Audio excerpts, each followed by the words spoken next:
hoodie boy shifted, but pride chained him to his arrogance.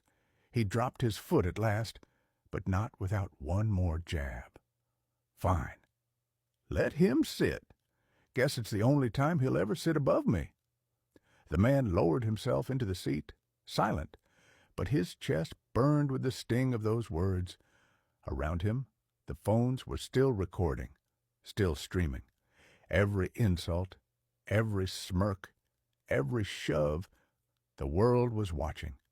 And by the time the train reached the next stop, the video had already spread.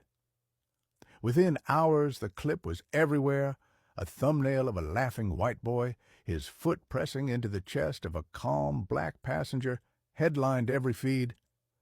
Racist on train block seat. Comments poured in by the thousands. Who is he?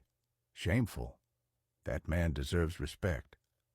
The boy had thought it was a joke. Now his name, his face, his smirk, they were burned into screens across the country. People dug deeper. They found the black passenger's story. A working man, returning home after a double shift, who saved money each week to afford his daily commute. A man who had never once complained, who endured stares, whispers, and subtle cruelties quietly until this day when it all spilled into the open. The narrative flipped. Where the boy wanted him humiliated, the internet rose to defend him. Comments turned into outrage. Outrage turned into headlines. By the next morning, the boy who thought he was untouchable was facing the weight of a world that despised what they had seen. At school, whispers followed him. At work, doors closed. His friends, the ones who laughed the loudest, deleted their accounts, vanished into silence. But it was too late. The video lived on. On the train again the next week, the atmosphere was different.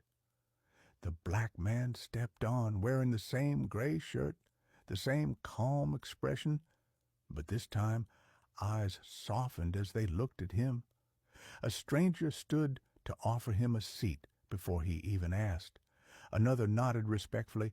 The whispers weren't cruel anymore. They were apologies, unspoken but clear. And then, at the far end of the carriage, he saw him, the boy in the blue hoodie. No friends this time, no phone, no smug grin. He sat hunched low, eyes darting away the moment their gazes met.